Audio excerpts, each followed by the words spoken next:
Oye País, buenas noches, Oye País, yo soy Rudy González, gracias por su compañía en esta hora. Qué bueno que me acompañan para analizar temas de interés nacional, de interés internacional. Las tensiones con el caso de Haití continúan en un grado alto. La República Dominicana ha dejado abiertas las puertas para un ciclo de conversaciones, de negociaciones, de tratar de evitar que las medidas drásticas con el manotazo que ha dado el presidente Luis Abinader sobre la mesa, porque ya está bueno, ese manotazo que ha dado el gobierno para poner los puntos sobre las íes y buscar el respeto de Haití, que nosotros hemos tratado de mantenernos en esta diplomacia prudente incluso que hemos llevado a cabo, para tratar de ayudar a resolver los problemas de Haití, para evitar problemas mayores nuestros con la explosión demográfica y con una serie de situaciones. Pero bien, ahí las cosas van, hay muchas presiones, muchas tensiones. Esta provocación, porque es una provocación nueva y una demostración además de eso, de la falta de control que tienen las autoridades que rigen en Haití, ha provocado que República Dominicana haga el anuncio de estas medidas. Yo soy de los que cree, y apoyo las medidas que ha tomado el gobierno, soy de los que cree que este manotazo en la mesa que ha dado el presidente, además de Haití, va dirigido a la comunidad internacional, indicándole a la comunidad internacional, así como vemos lo que ha pasado en República Dominicana, las tensiones que hay en República Dominicana y lo que podría degenerar esta situación, agravaría mucho más la crisis de Haití, pero podría provocar una situación más seria entre los dos países y no sabemos hasta dónde pueda llegar eso. Hay que actuar. Yo creo que tiene un mensaje claro. El presidente dominicano debe estar viajando este fin de semana a La Habana, a la reunión de uno de esos organismos internacionales, y de ahí a Naciones Unidas, donde la semana que viene se inaugura la Asamblea General de Naciones Unidas. Dos foros internacionales donde el tema dominicano principal es el tema Haití. Y yo creo que era el momento ya definitivamente de que el gobierno diera ese manotazo. Hace unos días estaba repasando el estado de las relaciones entre República Dominicana y Haití. Recordaba de cómo justamente en el mes de septiembre,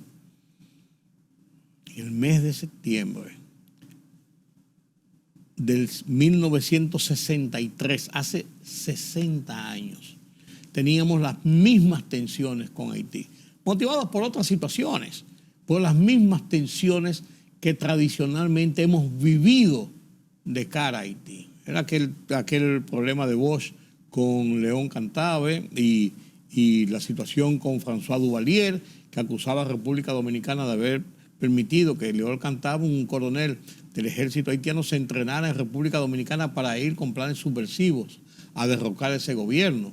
Y ese fue el segundo de los enfrentamientos que tuvo República Dominicana hace 60 años, precisamente en el gobierno de Bosch. En abril del 63 se había registrado un choque mayor cuando el ejército y las Fuerzas Armadas, y los tontonmacús y una turba irrumpieron en la embajada de República Dominicana, la sede de la embajada, y rodearon la residencia del embajador, e irrumpieron en la sede de la embajada buscando unas personas que habían atentado contra y habían ejecutado a dos guardaespaldas de los hijos de Duvalier, que iban a la escuela, y ese atentado, un hijo y un sobrino de Duvalier, se entendía que los que habían perpetrado ese atentado, que trataban de derrocar al gobierno y poner el gobierno en jaque, se habían refugiado en la embajada de República Dominicana, y eso provocó unas tensiones terribles entre República Dominicana y Haití, porque se violentaron todos los derechos que tiene una legación diplomática, y Bosch se empantalonó Y tuvo ese primer choque y el otro choque en septiembre. O sea, esto viene de lejos. Esto viene de lejos. Y recordemos que en el gobierno de Jovenel Moïse, en abril precisamente del 2021, hubo una crisis por el mismo tema de que se quería desviar el río Dajabón o Masacre. Se quería desviar y eso era el gobierno que quería desviarlo. Quería desviarlo el gobierno. Porque realmente, recuerden que Jovenel Moïse había ofrecido dentro de su campaña que él iba a dotar de aguas a esa zona y el agua venía del río Dajabón o Masacre. Cuando hubo aquellos enfrentamientos entre República Dominicana que dijo que no, que eso no era así, salió el John Cloud diciendo que habían llegado a un acuerdo y que la República Dominicana aceptaba el canal, saliendo de la Cancillería, él era el canciller de Haití, Claude Joseph. Y la República Dominicana hubo de desmentir esas declaraciones que dio, dijo, no se llegó a ningún acuerdo y no se puede permitir que se haga ese desvío del río de forma unilateral porque eso viola los acuerdos. Y se plantó una situación tensa y Jovenel Moïse echó para atrás la medida. Entonces, esto viene caminando. Ahora son de que unos comerciantes que el gobierno no sabe, no han dicho quiénes son y que no puede con ellos porque el estado social político no les permite a ellos tener ese control. Vaya usted a ver. Esas tensiones continúan. Y el país ha cerrado filas con las posiciones dominicanas en este caso. Han salido algunas voces por ahí diciendo, y la parte política, que es un aguaje del gobierno. No, esto es una situación que debe unificar los criterios de la sociedad dominicana. Estamos jugando con nuestra seguridad, estamos jugando con nuestra soberanía. Eso no tiene discusión. Y en este sentido, precisamente, el periódico Listín Diario hoy, en su editorial de hoy, señores, le pone los puntos sobre las sillas. Trazando la raya Abinader. Así lo titula Miguel Franjul, su director, y en su voz vamos a oír estos planteamientos muy serios y muy directos que hace el decano de la prensa dominicana, el Listín Diario, en su editorial de la fecha.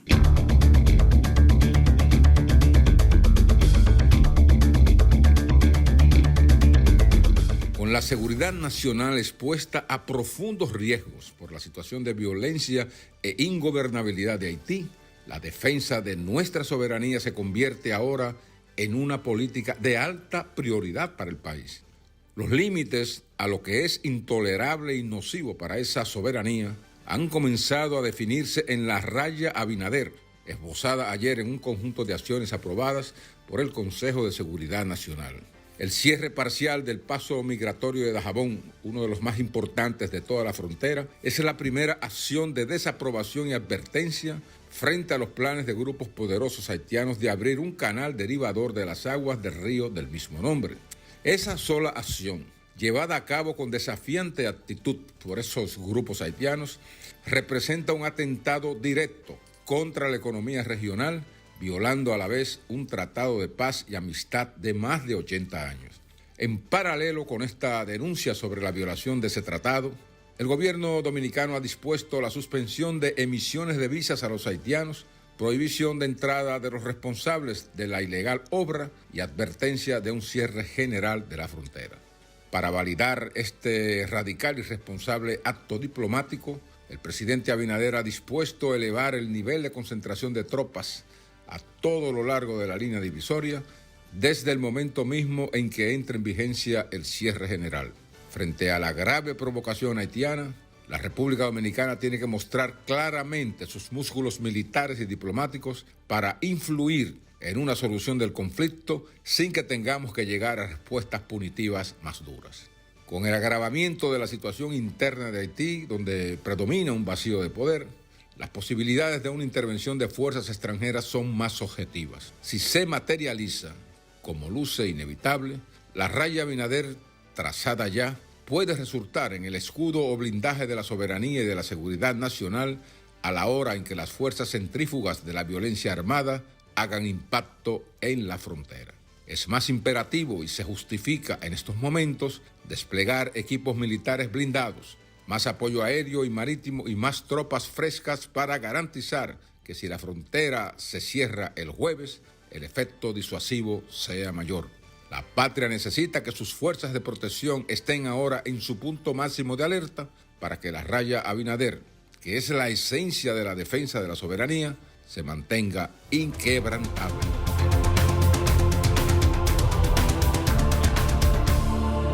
Otra información que ha surgido en el día de hoy, que reviste importancia, es el anuncio del obispo Víctor Vasalles de su renuncia como obispo de Baní, que también cubre San Cristóbal y San José de Ocoa, porque aceptó ser asistente de un obispo en Barcelona.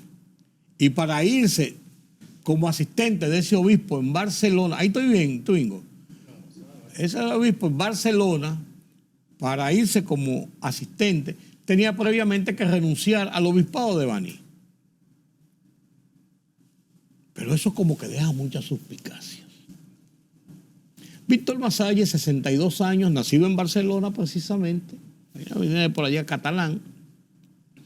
Nació allá, pero se crió toda su vida aquí, estudió en República Dominicana, se hizo sacerdote, y es quizás, y sin quizás, una de las plumas, una de las mentes, una de las presentaciones más elocuentes que tiene actualmente el arzobispado de República Dominicana.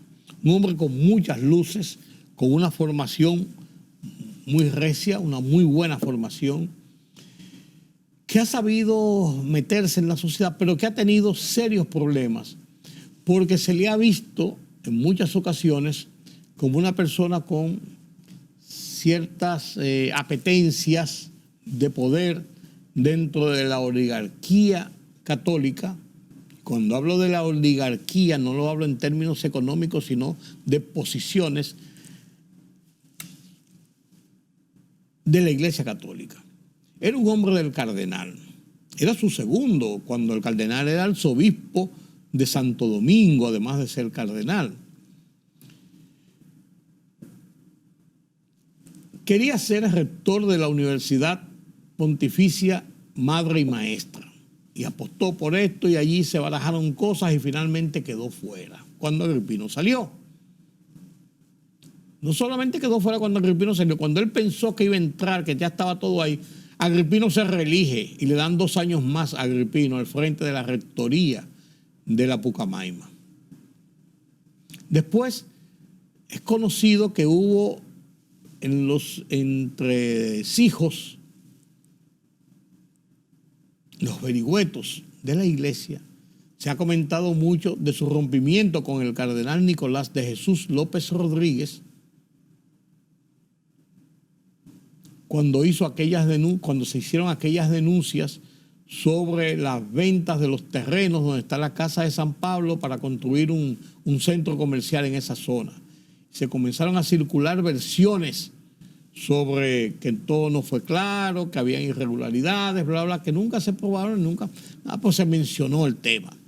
Después hubo una campañita contra el cardenal de manera personal en su vida privada. Y todo eso se atribuyó a sectores de la propia iglesia contrarios al cardenal. Y no hubo quienes no dejaron de señalar a que Vasalles, si no estuvo dentro de esto, por lo menos podía tener beneficio de que cualquier situación que le pasara a López Rodríguez, él estaba en la línea de turno. Oigan esto, así es la cosa en la iglesia, estos son vericuetos. Pero ¿qué pasa? El cardenal sale y nombra a una persona anodina totalmente, una persona escasa de conocimientos, de palabras, de presencia, de prestancia, el obispo Soria, que lo trajeron de San Pedro de Macorís, y quien tuvo una infeliz participación en darle apoyo al padre Harley con aquellos documentales que hizo contra la República Dominicana y en específico contra el grupo Vicini por los tratos que se decía le daban a los trabajadores haitianos en los batalles de los ingenios que regenteaban la familia Vicini. Pero era una cosa contra República Dominicana. Y el padre Osoria estaba allí y si no lo apañó, no lo detuvo. Le dio riendas sueltas. Y a él se le nombró ahí, y dicen en la iglesia que se le nombró ahí para poder tener una gente a quien controlar, porque a Nicolás no lo controlaba nadie. No, Nicolás es un hombre de ruedo los pantalones. Un hombre que le decía, le cantaba las verdades a quien tenía que cantársela, además que es un hombre de prestancia y un hombre de poder en República Dominicana. Y lo ejercía. Entonces Massaye se quedó fuera de la posibilidad de ser cardenal. Esa es su máxima aspiración, como llega a ser presidente de la República, en el lado de la iglesia. No fue rector de la universidad y lo mandaron para Baní. Entonces, de buenas a primeras, que con la anuencia, el obispo de Baní le pidió que se fuera a ayudarlo allá.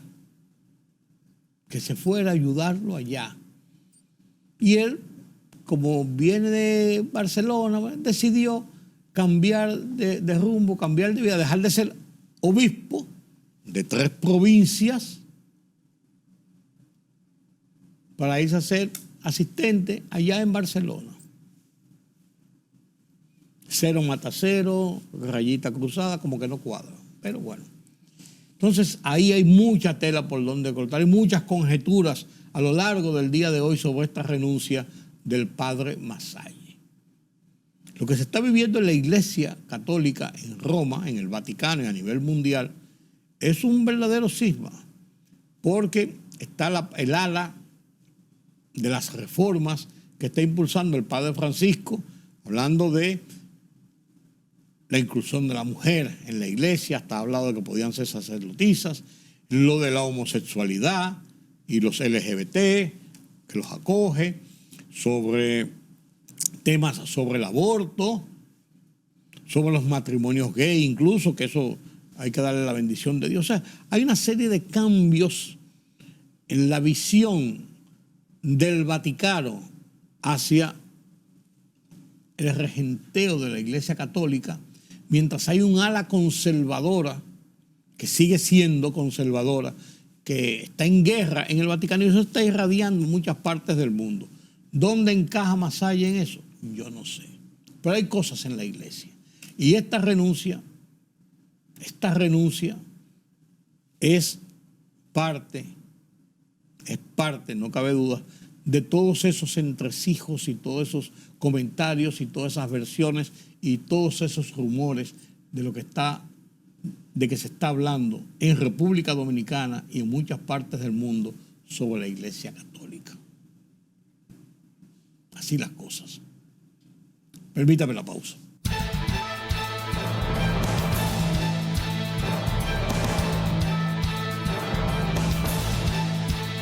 El ex primer ministro de Haití, Jean-Max Bellery, culpó al gobierno de su país de los conflictos con República Dominicana, asegurando que la falta de autoridad del gobierno haitiano es la causa fundamental de los problemas de su país con República Dominicana, además de la inseguridad y la construcción de un canal que desvía las aguas del río Masacre. La verja perimetral que el gobierno dominicano está construyendo en la frontera con Haití se encuentra ejecutada aproximadamente en un 90-92% en el área de Dajabón y ya está dando resultados en cuanto a seguridad para productores ganaderos. Así lo aseguró el presidente Luis Abinader. Asimismo afirmó que la frontera en Jimaní prácticamente está cerrada debido al control que ejerce del lado haitiano la banda armada 400 Mauoso, lo que obliga a cruzar hacia el país vecino por el paso de Elías Piña para evitar los ataques de pandilleros. Esa es la tragedia de ese pueblo, aseguró el mandatario. El obispo de Baní, Monseñor Víctor Masalles, sorprendió con su renuncia al gobierno de esta diócesis, la cual fue acogida por el Papa Francisco, según anunció el Vaticano en un comunicado oficial.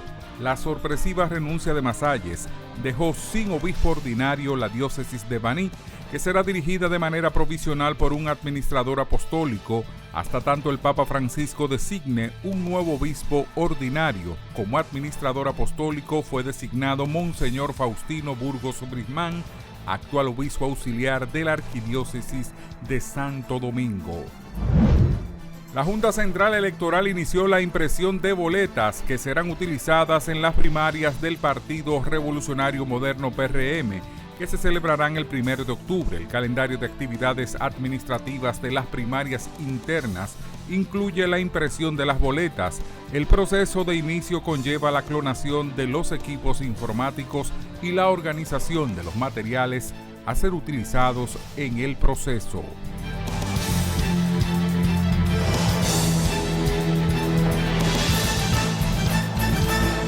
La libertad solo reside en los estados en los que el pueblo tiene el poder absoluto. Por el respeto a los valores democráticos y la dignidad del pueblo dominicano, El Rumbo de la Tarde, plural, objetivo, comprometido siempre con la verdad. Con Georgie Rodríguez, Rudy González y Ramón Colombo.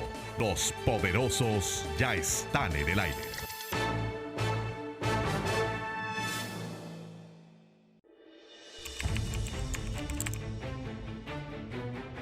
Periodismo de investigación, columnas, opinión, análisis, reportajes de fondo. Hora por hora, una completa plataforma multimedia. Periodismo con valor. Noticias horaporhora.com.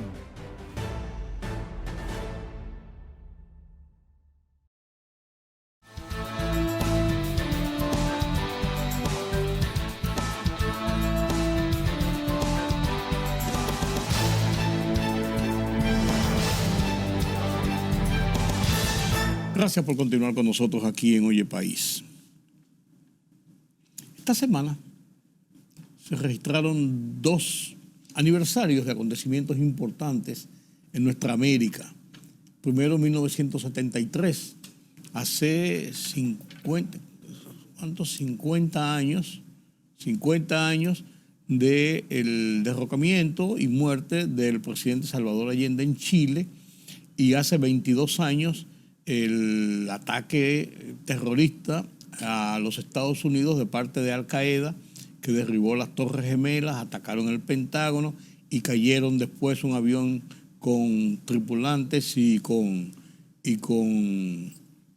terroristas. Y digo cayeron, no es una mala interpretación de la gramática, sino una alusión a lo que yo creo que realmente ocurrió. Pruebas en contrario, me lo diga Julián Roa, que sabe de eso. Buenas noches, Julián. Gracias por estar con nosotros. Buenas noches, don Rudy. Buenas noches a los amigos radioyentes. Sí, a los amigos televidentes. Julián, esos 2 episodios marcaron en América Latina, el caso de Allende, una situación engorrosa, una vuelta a la dictadura, cuando los países en los años 70 estaban ya saliendo de las dictaduras precisamente. Vuelve un país como Chile a la dictadura. Eso marcó a América Latina en cierto modo, y lo de los Estados Unidos marcaron al mundo, no solamente a Estados Unidos. Claro. El golpe de Estado a Salvador Allende en el año de 1973 es el resultado de un escalamiento de la Guerra Fría. O si usted quiere, un asentamiento de la Guerra Fría a nivel mundial, específicamente en América Latina. Recuerde que a partir de la Revolución Cubana del año 59, tuvo mucho que ver ese giro, ese cambio que dio la política cubana hacia la Unión Soviética. Específicamente en el año 62, el gran bloqueo el bloqueo que produce misiles. El caso de los misiles, y ya definitivamente una política norteamericana para bloquear la política comercial del nuevo régimen, el régimen de Fidel Castro. Toda América Latina generó como respuesta al modelo tradicional un sinnúmero de movimientos guerrilleros y esas cosas, que por supuesto también tuvieron la reacción de los Estados Unidos como normal. El año 73, en el caso de Chile, es el primer gobierno de izquierda que llega a la presidencia de manera democrática. No bajo, como el caso de Fidel Castro, que no había dicho que no era socialista. En el caso de Salvador Allende fue por el Partido Socialista. Fue con una militancia clara y una militancia definida. Claro. Significa que para Estados Unidos y el Estados Unidos de aquel entonces, la idea de permitir la colocación de un gobierno socialista en el cono sur era de alto riesgo, según su política exterior, por supuesto. Y eso trajo como consecuencia, primero, a lo interno de Chile, una gran presión de los grupos conservadores de toda la vida, y con el apoyo, por supuesto, de los Estados Unidos, produjeron ese golpe de Estado de septiembre de 1973 contra Salvador Allende. Y dio paso a una dictadura de las más Que de hecho groseras y duras. quien era el jefe del ejército era el general Snyder, ¿usted recuerda? Sí, claro. No era ni siquiera Augusto Pinochet, pero el general Snyder se había negado a violentar el sistema democrático chileno. Terminó muerto en un accidente de manera tonta. Quien lo sustituye es Augusto Pinochet, que es quien realmente da el golpe de Estado en Chile, y se instaura una dictadura hasta prácticamente mediados de los años 80. Es un suceso sumamente trágico para América Latina. Víctimas, la cantidad de muertos fue inmensa, hay que decirlo. El mismo actor del año 73 es el mismo actor luego de la tragedia del 11 de septiembre que usted ha mencionado, del año 2001. Son los Estados Unidos que innegablemente después reconoció en los famosos papeles de Washington que había incitado y participado y promovido el golpe de Estado a Salvador Allende. Claro. Esta vez ahora en la tragedia del 2001, hay que decirlo, es una lucha ideológica, es una lucha hasta religiosa, si usted quiere. Y tiene que hacerlo un poco largo, porque a partir de la guerra, de la ocupación de Afganistán, pueblo de campesinos sin mayor relevancia en la geopolítica mundial, la Unión Soviética de aquel entonces interviene en Afganistán. Y con la intervención de Afganistán, ese pueblo eminentemente islámico, hay que decirlo, ve la lucha contra la Unión Soviética como una lucha religiosa. Como una causa de la yihad, una causa de Mohammed, de Muhammad, de Alá. Y buscan un líder, de aquel entonces crean un movimiento, el movimiento de los mujahidines. Y está, con el apoyo de Estados Unidos de nuevo, busca un líder un líder rico, hay que decirlo, un joven de Arabia Saudita, hijo de multimillonario, pero que se había radicalizado en el Islam. Por lo tanto, irse a pelear a Afganistán era una misión de vida. Ese joven se llamó Osama Bin Laden. Estados Unidos lo usa en esa batalla contra la Unión Soviética y en favor de los mujahidines, sacar a los soviéticos de Afganistán, con un inconveniente. En esa guerra civil, en esa guerra contra la Unión Soviética, la mayoría de los pueblos pobres terminaron en la frontera con el Pakistán. ¿Dónde se fue esos jóvenes? Iban a las famosas madrazas. ¿Qué eran las madrazas? Las escuelas coránicas, las escuelas del Corán. Entonces, ¿qué le daban esas escuelas a esos jóvenes? Le daban comida, le daban habitación, lo protegían, pero también le enseñaban el Islam más radical. Lo adoctrinaban. Esos jóvenes estudiantes de la madraza que van ya a un Afganistán con la salida de la Unión Soviética forman un movimiento llamado el movimiento de los estudiantes, el movimiento de los talibanes, los famosos talibanes, que lideraba este saudí llamado Osama Bin Laden. Pero ya su visión no es hacia la Unión Soviética que ha salido. Su visión trasciende la mera frontera de Afganistán. Su misión es una yihad de vida, es luchar contra los infieles. ¿Cuál es el centro de los infieles para el Islam y el mundo musulmán moderno? Estados Unidos. Y entonces con ese joven, Osama Bin Laden, ya no era tan joven, se genera un sinnúmero de movimientos que se exportan al exterior. Uno de ellos, y por supuesto ese movimiento se llamó La Base, el Al-Qaeda, como ellos dicen. Se instalan en la Universidad de Hamburgo, muchos de ellos, y de ahí comienzan un proyecto terrorista llamado Alá contra América. Alá se refiere a Dios, a la contra América y comienzan a buscar un sinnúmero de objetivos estratégicos para golpear al infiel, a la casa del infiel. Varios objetivos se vieron. Esos blancos, la ¿Qué economía. ¿Qué decidieron al final? No, y el poder militar. El poder militar. ¿Qué decidieron al final? Bueno, utilizar aviones propios norteamericanos y golpear algunos objetivos en Estados Unidos.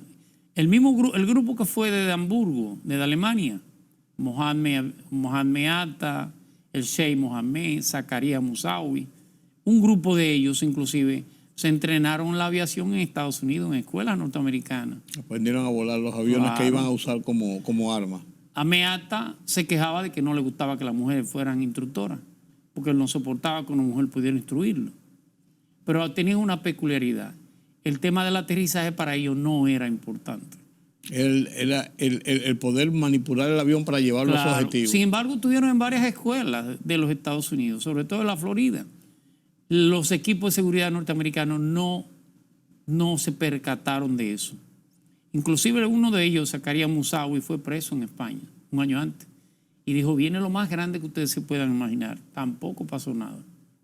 Al final, el 11 de septiembre, 4 aviones, 2 de ellos saliendo desde Boston, aviones de intercontinental, aviones que volaban de costa a costa, del este al oeste. Sí.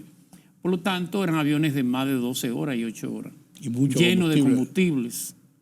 2 de Boston, el primero se estrella en la primera torre gemela, cambia la ruta, Boston-Nueva York, apaga el equipo que lo rastrea. Para la torre de control era un tema de tecnicismo. Una falla técnica. No le pone caso. Cuando se estrella en la primera torre gemela, entonces ya se disparan las alarmas. Pero se sigue creyendo que es un accidente.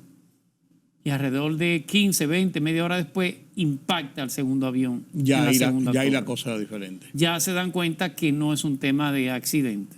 Se manda a bajar todos los aviones que estaban en el aire, en el espacio aéreo norteamericano, y ahí impacta el tercer avión en el ala oeste del Pentágono.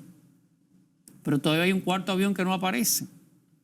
Y es el cuarto avión que se dice que los pasajeros logran poner control a los terroristas, pero el avión cae en una zona de Pensilvania. Ese avión llevaba como ruta a la Casa Blanca. O sea que ese día cambió la historia de los Estados Unidos. Nadie, ni siquiera las guerras, habían golpeado de ese tamaño a los norteamericanos en su propio territorio. Usted lo dijo, el símbolo del comercio, del World Trade Center, y el símbolo militar, que era el Pentágono. Y el símbolo político se salvó de Chepo. Sí. ¿Que era la Casa Blanca o el Capitolio? Que eran los símbolos del poder político. Sí. Unos del otro. Sí. Uno está al final. Bueno, en síntesis, Estados Unidos reacciona de manera como tenía que reaccionar. Al que le dan, ¿qué hace? Pelea. Y ellos saben hacer eso. Sale, entonces invade, sin ningún tipo de, más bien lleno de ira, pero sin una estrategia definida, invade Afganistán, buscando a Osama Bin Laden y el grupo que tenía que ver con los ataques, e invade Irak. La política norteamericana se hizo eminentemente agresiva. Con razón, no digo que no lo tuviera. Pero una cosa es que un grupo terrorista, claro que estaba financiado por el Estado, y otra cosa es toda una población. Todo un país. Lo de Afganistán no digo yo que fue un error, lo dice la historia. Al final, hace unos días usted se dio cuenta que terminaron pactando con los mujahidines, terminaron pactando con los talibanes. Sí, así es. Pero yo leía hoy, rememorando lo que pasó en septiembre de 1963, cuando el caso con León Cantave. Sí. Y leí también la parte del episodio de abril del 63 también, hace 60 años, de las tensiones con Haití y el gobierno de República Dominicana, cuando el sitio de la embajada y la residencia del embajador. Y leyendo y retrotrayendo esto, veo cómo los niveles de tensiones tienen sube y baja en República Dominicana y Haití. Y estamos hablando de 60 años y la situación sigue siendo exactamente dentro de las mismas tensiones, por un motivo o por otro. ¿Qué atribuye el analista internacional Julián Roa sobre lo que está pasando en este momento en el estado de las relaciones. Y lo digo por dos razones. Primero, el gobierno haitiano había tratado en el 2021 de hacer el canal. La posición de República Dominicana radical y el engaño que hizo Claudio Josep, de que le habían dicho que sí, que se yo cuánto, hace que el gobierno tome una actitud firme y directa y diga, eso no va y no va. Así es. Y el gobierno de Moïse, todavía estaba Moïse, un mes después, 2 meses después lo asesinan. Estaba Moïse, echa para atrás el gobierno y no va al canal. Claro. Ahora el canal lo están haciendo y dice el gobierno haitiano que son empresarios privados, pero que ellos no tienen la fortaleza, la fuerza para enfrentar esa situación. Y deriva esto en un manotazo en la mesa del gobierno dominicano. Bueno, pues si no es así, entonces nosotros vamos a actuar. Mire, primero la crisis de Cantave, que usted menciona al coronel Cantave, tuvo que ver con una acusación del gobierno de François Duvalier, padre, al gobierno de Juan Bosch, en el cual lo acusaba de que estaban entrenando aquí en República Dominicana. En el 25 Sí, de la autopista Duarte. Claro. Y en el caso del incidente de abril Del 63, de la embajada. Tuvo que ver con el intento de secuestro de los hijos del presidente. Sí, que asesinaron a los dos guardaespaldas, después que lo dejaron en el colegio y entonces sí. Terminaron los posibles secuestradores en la legación dominicana, en la embajada. Sí. La multitud entró y por supuesto el gobierno haitiano no sacó la multitud. Al revés, se llevó los que habían entrado y todo se llenó. El gobierno de Bosch pidió la salida, pidió el respeto a la soberanía. Y eso generó todo este nuevo escándalo, este nuevo enfrentamiento delicado, debo decirlo. No es tan fácil como la gente lo ve. Ese canal que se quiere construir, que más que canal es una especie de rigola o de pequeño canal, no tiene mayor relevancia, aunque sí lo tiene para la violación del Tratado de 1929. Claro. Es una violación a la soberanía dominicana. ¿Por qué es una violación? Porque nosotros tenemos una fuente, la división territorial nuestra tiene dos componentes, o tiene el macizo de la montaña o tiene las fuentes fluviales. Por ejemplo, la frontera del norte tiene el Dajabón, no el masacre. Critiqué en el gobierno dominicano utilizar el término masacre. El río le puso masacre a Haití por aquellos sucesos del año 37. No puede aparecer en una nota dominicana el nombre de masacre. No debe, por lo menos. No debe aparecer. Ni debe aparecer en los intelectuales dominicanos. En el lado pedernal está el río Pedernales. Está el Libón en el centro, está el Macasía, está el Canal Bernard. Son varios. Esa misma crisis lo habíamos tenido en los años 40 en Pedernales. Y con organismos internacionales logramos construir un canal derivador.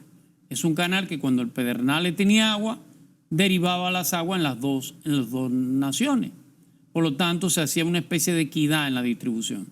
Ese mismo canal se quiso construir en los años 80 y la República Dominicana estuvo de acuerdo. Haití lo boicoteó, hay que decirlo así. Y ahora lo hace de manera unilateral. El tema del canal en Haití tiene otra connotación. Y es que fue un tema político de campaña del propio presidente Moïse, quien planteó que si llegaba a la presidencia iba a hacer el canal para irrigar esas tierras, fue el propio presidente Moïse. Y después lo hizo su esposa, siendo candidata a senadora. Significa que para esos campesinos, y lo comenzó Moïse todavía, el que no se haya terminado el canal fue una promesa de campaña. Por lo tanto, ellos se han en cierto modo empoderado de lo que ellos entienden que es una solución. Lo que no entiende ese campesino es que es una violación del tratado. Del tratado. ¿Significa eso que el Estado Dominicano debe permitirlo? No, de ninguna manera. Hay que respetar la soberanía, pero hay que tener un poco de calma en las decisiones que se toman. Yo personalmente estoy de acuerdo con la decisión del presidente de cerrar la frontera por el lado de Dajabón. Con lo que no estoy de acuerdo con haber dicho que si no se resuelve el jueves va a cerrar la frontera completa. Porque es una presión. Entonces no lo diga, hágalo. Porque si no lo hace, lo obliga a cumplir una palabra empeñada. Haití tiene problemas que nosotros no debemos dejar de hacer lo que tenemos que hacer, pero con el mayor de los tactos, que haya que hacerlo, fundamentalmente. Aunque usted no lo crea, la presión económica de un cierre de la frontera va a ser mayor del lado dominicano que del lado haitiano. Por el tema de la producción, Sí. el gobierno dice, bueno, yo voy a comprar todos los productos. No es posible. Por ahí se pasan casi $1.000 millones en el año. Estamos hablando de más de cerca de $100 millones mensuales. No es verdad que eso va a ser posible. Es un tema delicado. ¿Qué es lo más importante? Primero, que el Estado mantenga su posición firme de respeto a la soberanía, pero que lo haga dentro del marco de los profesionales. Ahí no debe haber hormonas de patriotismo y esas cosas. Eso está muy bien. Tiene que haber gente que se siente con expertise diplomático, con expertise de relaciones internacionales, que tomen las medidas que mejor convengan a la soberanía nacional. ¿Y no cree, Julián, que esto es, en cierto modo, yo no diría una provocación, pero sí una provocación de la autoridad que puede haber, y yo lo encomillo, autoridad que puede haber en Haití, cuando República Dominicana está al lado de Haití, en cierto modo, en la búsqueda de esa ayuda internacional para resolver o ayudar a resolver el problema de Haití? ¿No es eso quizás parte de la misma lucha interna de Haití, y quien sale más perdidoso de esto puede ser Ariel Henry en este caso? Ariel Henry es un actor de tránsito, de paso, independientemente de cuál sea el desenlace de los próximos meses o de los próximos años. Haití está abocado de manera no regular y no muy diáfana, pero está abocado a un proceso electoral cuando tenga que hacerlo. Porque lo otro es una especie de invitación al averno, a la caverna, donde ellos están realmente en estos momentos. Usted está hablando de que con quien usted posiblemente vaya a pelear sea con una persona que no tenga los cánones ni los canales emocionales, o que conozca cuál es la realidad en la cual va a estar presente. La comunidad internacional maneja una especie de pesimismo histórico. ¿Cuántas veces se ha intervenido Haití? En más de 4 ocasiones. ¿Qué ha sucedido en Haití? Por procesos históricos que tendríamos que contarlo de muy largo plazo. Haití no ha logrado consolidar una especie de nacionalidad haitiana. Haití está tiene criterios tribales todavía. Y no lo digo de manera despectiva en términos de conocimiento, sino que todavía está muy segmentado en términos de lo que son sus conceptos. No tienen una idea de patria, aunque sí la manejan. Manejan una idea de conglomerado. Y por eso le ha dado tanto trabajo la idea de poder tener una especie de proyecto de país o proyecto de nación. Y la verdad es que la comunidad internacional se ha generado el pesimismo, que cada vez que entra Haití, quien termina afectado es el país que interviene a Haití. En el caso de Estados Unidos, en 2 ocasiones. Cada vez que interviene, la imagen de Estados Unidos se deteriora en Haití, pero tampoco deja ningún tipo de solución. Entonces, es algo que va en contra de la República Dominicana. La idea de que la comunidad internacional esté buscando ayuda de países de tercer mundo como Kenia para que resuelva un problema de Haití que ellos no han podido resolver es una especie de eufemismo. Es como usted darle un calmante a alguien que tiene un dolor crónico. Sí, pero a lo mejor, es la forma de canalizarlo para ponerle otros calmantes. Ojalá. Yo no lo dije desde el primer momento. Nunca he sido optimista con el tema de que Kenia o algunos países, algunas islas del Caribe puedan resolver lo que los haitianos no han podido resolver. Ahora, en tu interpretación, ¿a dónde tú crees que llega esta situación del ultimátum de República Dominicana en el contexto actual y la situación que vive Haití? Porque si no hay un interlocutor, ¿quién puede decir si se hace, no se hace, por qué no se hace, cómo satisface la queja y la demanda de República Dominicana? A eso me refiero. Usted está tratando con alguien con el que usted tiene que tomar acciones, pero no decirlas. Son 2 cosas diferentes. No estoy diciendo que la idea de cerrar no haya sido correcta. Ahora, cerrar la frontera por un grupo de campesinos que entienden que ellos tienen el derecho al agua, por ejemplo, y todas esas cosas, es de orden mayor. Tiene que ser más sopesada, con mayor nivel, pocas palabras. Porque habría que ver si usted no la puede cerrar. ¿Qué pasa? Si los efectos internos de la frontera, usted que está en un proceso de campaña electoral, las externalidades que se le produzcan a lo interno son más perjudiciales para su campaña que lo que usted pueda hacer. O lo son para el país, por ejemplo. Estoy especulando. Sí, lo que quiero claro. hacer claro es que es una medida que sube la escala de la crisis dominico-haitiana. Yo creo que en el caso del Estado Dominicano ha tomado una medida, la cual yo considero correcta, pero tiene que seguir explorando, investigando cómo el gobierno haitiano puede detener la construcción del canal.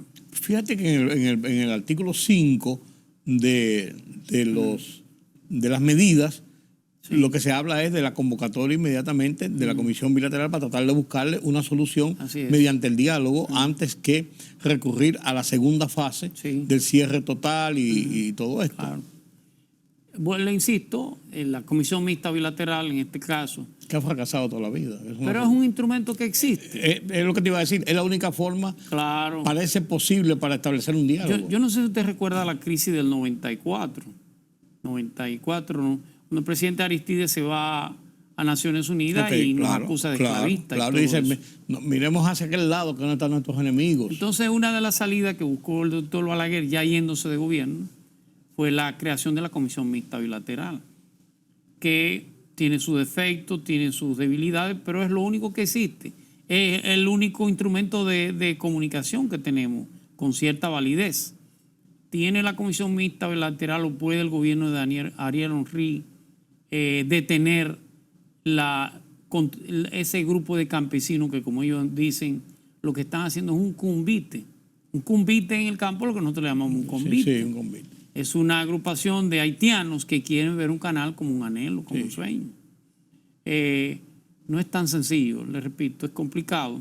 No significa que el Estado Dominicano no reclame, no proteste y no tome las medidas para impedir la violación de los tratados y sobre todo la soberanía nacional. Quizás en la reunión de La Habana ahora y quizás en la reunión de Naciones Unidas la semana que viene, el tema salga a relucir Sí. y allí en una mesa internacional con algunos actores pueda bajar un poco las Yo tensiones. creo que ¿Tú crees? el puñetazo que usted habló hace un momento, más que al pueblo haitiano, tiene que darlo el presidente Abinader a la comunidad internacional. O ustedes resuelven o nosotros Pues asumimos yo un creo rol que ese con mayor manotazo, fuerza. yo creo que ese manotazo es más para la Más comunidad para la comunidad internacional. internacional, Miren lo sí, que sí. está pasando y miren dónde puede llegar esto. Si ustedes Correctamente. definitivamente no actúan. La comunidad internacional tiene poco que perder ante un conflicto dominico-haitiano. Lo tiene la República Dominicana. Ah, no, claro. A final de cuentas sí es así. Entonces eso no es que cuando usted tenga que pelear, tiene que pelear. Pero esa tiene que ser su última opción. Así es. Porque si pelea, pierde. Y si no pelea, también. Ni Vladimir Putin ni Xi Jinping fueron a la reunión del G20. No y podían. Vladimir Putin Claro. se reúne con Kim Jong-un, el otro del grupo de los Kim bandidos. Jong-un. Kim Jong-un, del grupo de los bandidos de arriba, como le dicen, De Corea del Norte. de Corea del Norte. Muy, muy peculiar. Este señor no usa aviones. Usa un tren blindado. Y se mueve desde Corea del Norte. Recuérdese que Corea del Norte hace frontera con la Federación Rusa. Yo iba a decir Unión Soviética, ya no. No. Con la Federación Rusa. Y entonces hay un enclave ruso en el mar de Japón, que es lo que se llama el Vladivostok. Hasta ahí se reúne Vladimir Putin con Kim Jong-un, que es el nieto de Kim Il-sung, de los tiempos Sí, aquellos sí. de la guerra de Corea, y es el hijo de Kim Jong-il. Es una dinastía. Bueno, este joven tiene 39 años ahora, ya no es tan joven, pero ha escrito 1.200 libros, ¿usted sabía? Y el día que nació, todas las flores de Corea del Norte Fueron para allá. florecieron. Sí. Una locura, algo que parece como de cuento, el dogmatismo de ese pueblo hacia los Sun. En este caso, la reunión con Putin y la ausencia del G20, igual que si en este caso hubiera ido el presidente de China, Xi Jinping hubiera tenido que dar una explicación. Van los dos en ausencia, tanto Putin como Xi Jinping, como una respuesta al G20. No, claro. ¿Por qué con Corea del Norte? Bueno, eso tiene dos lecturas. Primero, Rusia o la Federación Rusa en la guerra ucraniana contra Ucrania necesita armas. ¿Quién se la va a suministrar? Corea del Norte. ¿Qué tiene Corea del Norte? Puede tener misiles de los años 50. No, claro. Puede tener armas de los años 50. ¿Qué tiene? La va a suministrar China, pero la va a suministrar a través de Corea del Norte, por supuesto. ¿Qué le va a dar Rusia a Corea del Norte? Alimentos, lo que le hace falta, suministro, servicio, todas esas cosas. Claro, eso violaría un tratado que ya se firmó en el gobierno de Trump entre Corea del Norte y Estados Unidos. Pero como Europa y todo el Atlántico Norte ha estado del lado de Ucrania, entiende Rusia que importa que se viole otro tratado más. Eso es una escala, sube de nivel la crisis rusa-ucranina. Ya con la entrada de China, que lo ha estado en dos facetas, como mediador y como actor, como ahora con un brazo mecánico, un brazo armado, un brazo ejecutor, como lo va a hacer Corea del Norte. Bueno, hay muchas escaladas en el mundo, por allá y por aquí. Así es. Así es. Don Julián, gracias por su conversatorio en esta noche, como siempre. Aleccionador, instructivo, didáctico, y nos pone en el contexto de las situaciones, aunque parecen cosas que vienen de viejo, nos pone en el contexto actual. Bueno, lo de viene de viejo fue una inferencia a mí, por casualidad. No, porque yo soy más viejo que usted, en tal bien. caso. En tal caso, lo que pasa es que hay gente que como no dobla página para la izquierda, no sabe de dónde vienen las cosas. Esa es la diferencia. Así es. Y no se lo quise decir a nadie, pero cada uno que se ponga el sombrero que más le quepa. Gracias, don Julián. Gracias a ustedes por acompañarme en este conversatorio con Julián Roa. Como cada vez que nos encontramos aquí en Oye País, sumamente importante e interesante para ponernos, como decía anteriormente, en el contexto de situaciones actuales. Permítame la pausa.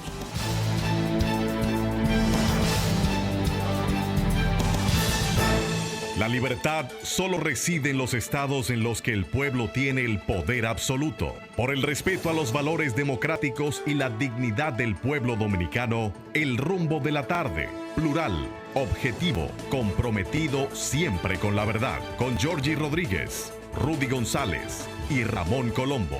Los poderosos ya están en el aire.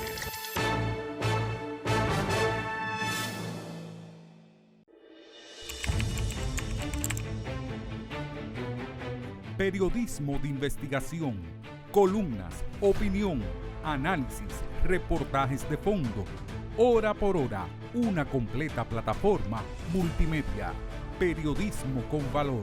Noticias horaporhora.com.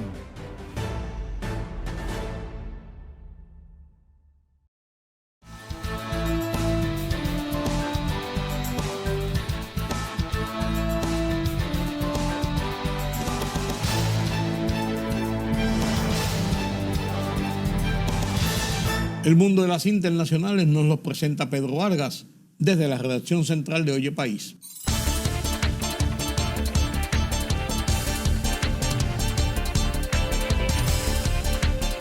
El terremoto que azotó Marruecos el pasado viernes ha dejado ya 2.901 muertos y 5.530 heridos hasta la fecha, según el último balance difundido por el Ministerio Marroquí del Interior. Las consecuencias del terremoto provocaron muertes en una decena de provincias y solo hay nuevas víctimas en la región más afectada, Al-Hassous, al sur de Marrakech y cerca del epicentro, donde se registran ya 1.643 los fallecidos. El presidente del Consejo Presidencial libio, Mohamed Manfi, declaró varias provincias de la región noreste de Siraika una zona siniestrada y llamó a la comunidad internacional a prestar ayuda humanitaria tras el paso del ciclón Daniel este domingo, que ha dejado, según las autoridades del este, al menos 2.000 muertos y cerca de 5.000 desaparecidos solo en la ciudad de Derna, la más afectada. Más de un año después de que Moscú empezara su operación militar especial en Ucrania, los hombres rusos siguen acudiendo a defender su patria, declaró el presidente de Rusia, Vladimir Putin, en el marco de la sesión plenaria del Foro Económico Oriental que se celebra en la ciudad rusa de Vladivostok. Nuestros hombres, los hombres rusos, dándose cuenta de lo que les espera, de que pueden dar su vida por la patria, siguen yendo consciente y voluntariamente al frente, afirmó el mandatario.